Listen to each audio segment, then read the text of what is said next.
이어서 더불어민주당 이재명 대표의 핵심 부자역이죠. 당대표 정무조정실장을 맡고 있는 김우영 더불어민주당 의원 만나보도록 하겠습니다. 의원님 안녕하세요. 네, 안녕하십니까. 자, 어제 김민석 최고위원이 추석 민심 간담회를 했습니다. 거기서 이제 많은 얘기들을 했는데 심리적 정권 교체가 시작된 초입 국면이다. 이렇게 현 상황을 진단하고 있더라고요. 아직 대통령 임기가 반을 지나지 않았는데 이게 어떤 의미에서 한 얘기입니까? 김민석 최고의 어떤 개인적인 의견이라고 보기보다는 예.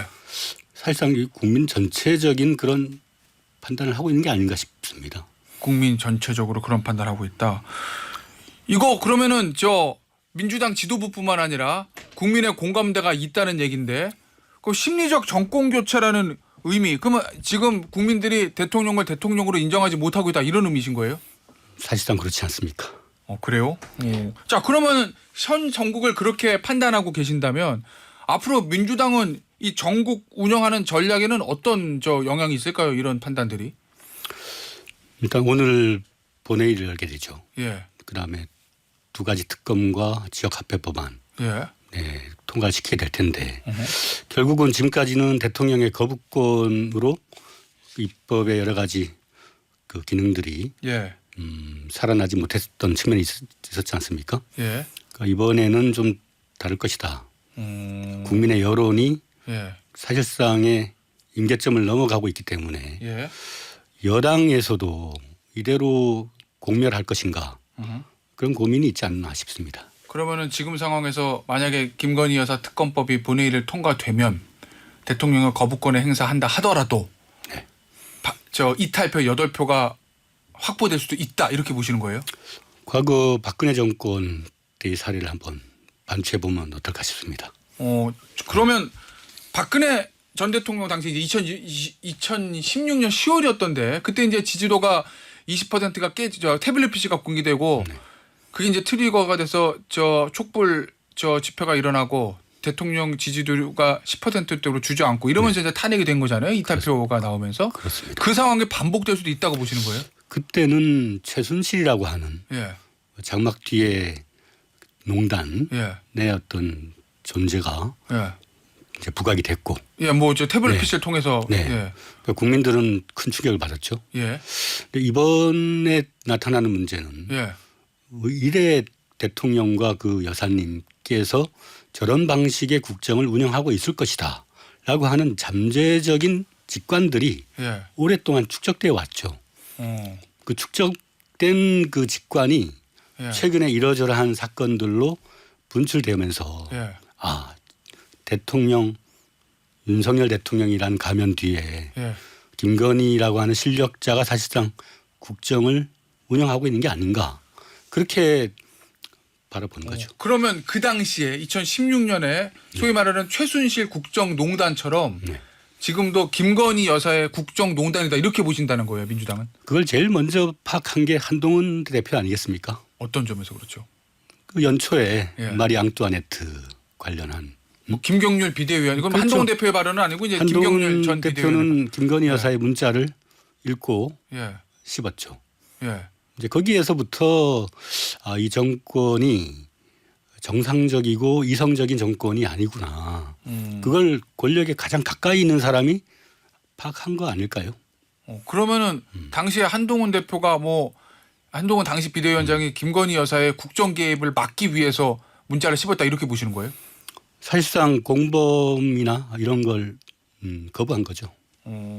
김건희 여사와 한 배를 타고 싶지 않았다 그렇게 보신다는 거죠? 그 사실 핵심은 공천 갈등 아니었습니까? 그 당시에. 그래요? 네. 예. 민주당이 파악하고 있기는 어떻게 파악하고 계신 거예요? 최근에 드러나는 예. 일말의 그 사건의 한 측면들을 보면 예. 그 김건희 여사께서 예. 국정 전반에 대한 관여뿐만 아니라 총선 때도 예. 여러 소문들이 있었죠.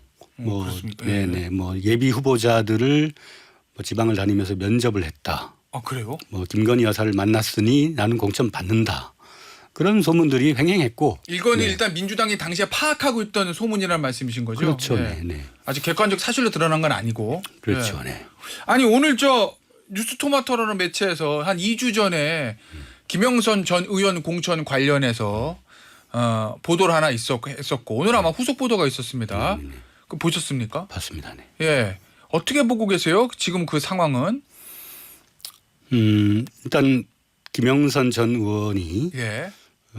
지난 보궐선거 때, 그러니까 2022년이요. 예. 그때 공천받는 과정에서 그때는 대통령이 직접 명태균 씨랑 통화를 엠보시로 했다. 하겠습니다. 예, 예. 예. 예. 뭐 기사에는 예. 명시가 돼 있더라고요. 예.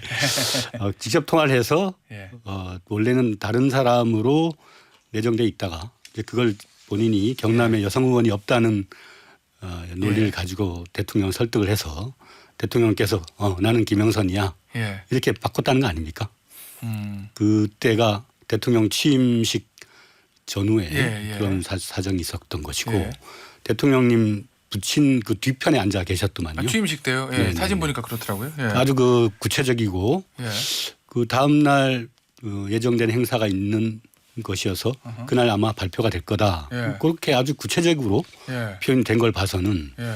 대단히 신빙성이 높은 정보였다고 봅니다.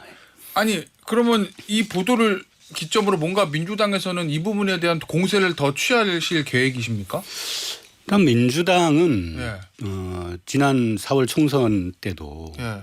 국민들이 이제 더 이상 인내의 지점을 넘어서고 있다. 대통령은 국정을 전환하시면 좋겠다. 국민의 소리를 들어라. 이렇게 했는데도 듣지 않았고 영수회담을 통해서도 여러 가지 국민의 목소리를 전달을 했음에도 불구하고 예. 5, 6개월 동안 그 경고 카드를 무시하고 또 그 뭐랄까요. 그냥 광폭의 예. 독주만 해왔죠. 네. 의원님 그런 말씀 방금 전에 하셨어요. 이제 그 소위 말 이런저런 사건들로 인해서 윤석열 대통령 뒤에 김건희 여사가 모든 것을 한다는 취지 그게 최근에 이런저런 사건들로 인해서 드러나고 있다라고 말씀해 주셨는데 그 이러저러한 사건들을 구체적으로 어떤 걸 의미하시는 거죠? 김건희 명품백 예. 권익위에서의 무혐의 예. 거기에 저항하던 국장의 자살 사건 예. 그리고 자살 예방 캠페인 한다고 추석 전에 마포대교에 가서 예. 경찰관을 대동하고 그 자살 예방 방식이라는 게 예. 난간의 높이를 높이라고 예. 이런 대응 자체가 국민들이 봤을 때는 어떻게 보겠습니까? 청탁금지법으로 금지되어 있는 예. 그 권력자의 배우자의 예. 어떤 수수 의혹 그것을 검찰을 불러서 황제 조사를 받고 예. 그걸 보면 우리 국민들이 바보입니까?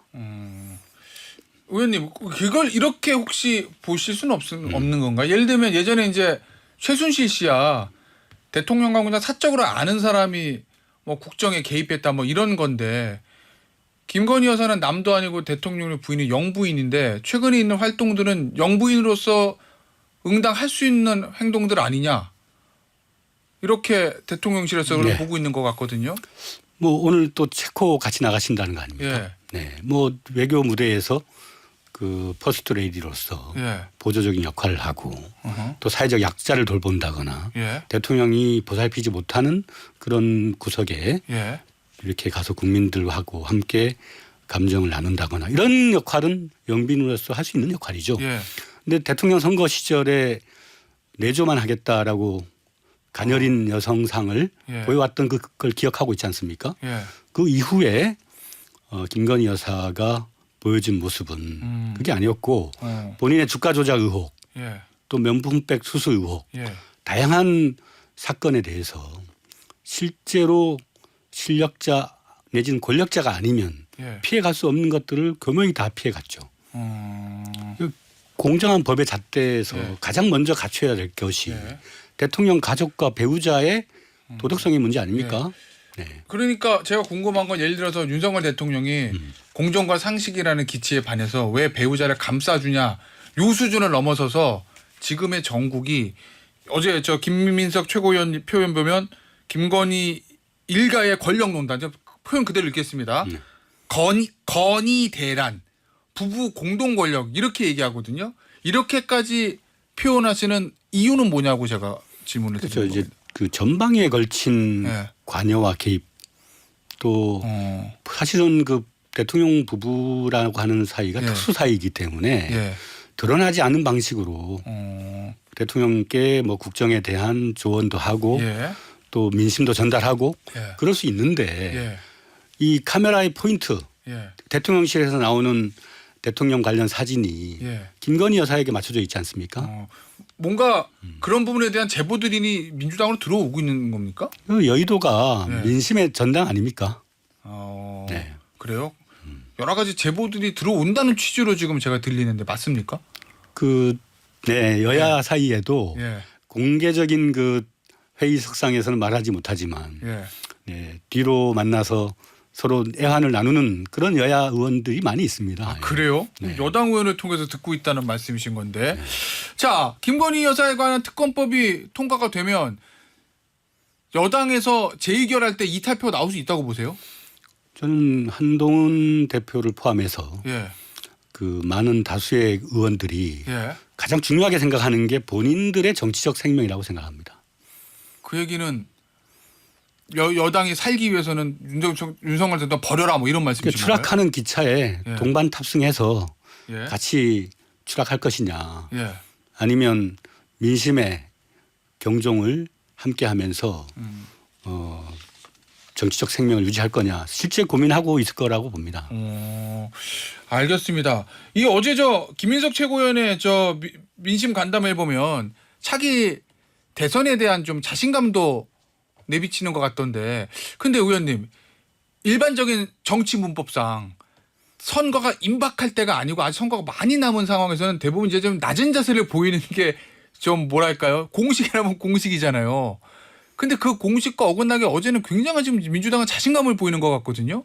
어떤 혹시 역풍 뭐 이런 거는 걱정 안 하십니까? 네, 뭐 자신감을 가지고 승부에 임해야 되겠죠. 뭐 선거 임박해서는 네. 그런데 지금 아직 많이 남아가지고. 그 선거는 일상이 선거에 대한 준비입니다. 정당은 권력을 잡기 위한 정치 조직이 정당이기 때문에 예. 그래서 매 순간 우리는 자신감도 가져야 되지만 예. 또 여러 가지 그 위기 관리도 해야 되고 그래서 항상 그 복합적인 입체적인 그런 전략을 취해야 되겠죠.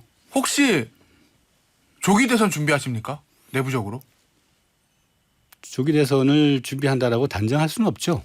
그러나 예. 네, 매 순간이 준비된 자가 권력을 갖는다. 그리고 지금 현 정권도 준비 없이 뛰어들었다가 아마추어의 어떤 미숙함을 고스란히 드러내고 있고 그것이 국민과 민생의 파탄으로 이어져 왔기 때문에 정치는 고도의 숙련된 노동으로 생각을 하고 끊임없이 단련해 나가야 된다. 그런 일환이라고 보시면 되겠습니다. 그러면 그 얘기는 민주당이 조기 대선을 의도적으로 만들려고 하는 것은 아닌데 당장 내일 모레 대선이 이루어질 가능성을 배제하지 않고 준비하고 있다 이런 의미십니까? 예, 우리 정당은 민심의 반영체입니다. 예. 네, 그래서 민심의 흐름을 쫓아서 민심이 가리키는 방향대로 이리 가라 그러면 갈 준비를 갖춰야 되는 거겠죠. 그럼 민주당이 파악하고 있는 민심은 조기 대선을 원한다. 그것이 뭐 임기 단축 개헌이든 뭐 탄핵이든 뭐 여러 가지 방식이 있을 수 있잖아요. 조기 대선을 민심이 원하고 있다 이렇게 보시는 거예요? 저희 대한민국의 국민성은 호민에 가깝습니다. 호민이요? 네, 흑인의 호민론이라고 있습니다. 예. 그러니까 권력자가 국민을 배신하면 그 국민은 기회를 엿보다가 판을 엎어버리죠. 지금까지 뭐 전두환 때도 그랬고 뭐 이명박 때도 그랬고 박근혜 때도 그랬고 권력자는 국민의 봉사자로서 부응해야지 권력을 누리고 지배하려고 하면 국민은 그 판을 갈아버리죠. 네. 그러면 국민들이 판을 엎을 상황이 올 수 있다 이런 말씀이신 지금 거죠? 그 여론조사 지표만 가지고 그렇게 보는 건 아니고요. 사실상 이제 아주 오래 축적되어 가는 과정이다. 특히 고물가 또 자영업자들의 골목 경제 또 의료 대란 그러니까 국민의 정치적 주관이나 대한민국의 헌법에서의 어떤 독립 정신에 대한 그런 문제를 제외하고도 먹고 사는 모든 문제까지 이 정권 들어와서 뭐 하나 나아진 게 있냐. 모든 것이 다 힘들어지고만 있는데 대통령 부부는 저러고만 있으니 어떤 국민이 이런 상황을 그냥 나 몰라라 하겠습니까? 알겠습니다. 하나 더 짚어보죠. 어제 김민석 최고위원이 이 얘기를 했던데 계엄령 문제를 대비하기 위한 서울의 봄팀을 만들었다 민주당 내에서. 근데 어쨌든 민주당에서 계엄령 얘기를 꺼냈습니다. 일부 의원들이. 국방부 장관하고 대통령 절대 아니라고 그러는데 왜 그러십니까? 라고 얘기를 하거든요. 거기서 멈추지 않고 서울의 봄팀이라까지 만든 이유는 뭡니까? 그러면 뭔가 구체적인 근거가 있다는 얘기인데. 그 예방적 선제 조치다. 예. 그 우리가 79년, 80년 서울에 봄이 왔을 때 예. 그 서울역의 수많은 대학생들과 민중들이 이제 드디어 대한민국도 민주주의의 길이 열렸다라고 예. 환호했잖아요. 예. 그 이면에서는 전두환 세력들이 쿠데타를 도모했죠. 예. 역사에서 방심은 엄청난 충격으로 다가옵니다. 그러면 그 얘기는 김민석 최고위원의 문제 제기로 국방부 장관이랑 안보실장이 아니다. 절대 아니라 선을 걷음에도 불구하고 또 뭔가가 작동할 수 있다. 이런 그게 의심하시는 거예요? 아니라면 예. 아닌 증거를 보여줘야죠. 저는 김용현 아닌 증거를 어떻게 보여줘요? 국방부 장관 김용현 예. 그다음에 거기에 여러 그 충암파 예. 군부대 사실상 군 안에 하나회와 같은 사조직이나 마찬가지죠. 예. 그럼 김영삼 대통령이 하나회를 정리했듯이 예. 그럴 의지가 없다면 윤석열 대통령은 그거 정리하셔야 됩니다. 오, 정리하지 않으면 계속 계엄령 문제를 제기하겠다. 그들은 네, 군 안에서 사조직을 결성해가지고 이런. 예. 그 경호처장 시절에도 그 저 알겠습니다. 대통령실로 불렀다는 거 아닙니까? 국방부 장관 허가 없이. 알겠습니다. 네. 어떤 의미신지. 자, 오늘 인터뷰는 여기서 마무리하도록 하겠습니다. 지금까지 김우영 더불어민주당 당대표 정무조정실장이었습니다. 감사합니다. 감사합니다.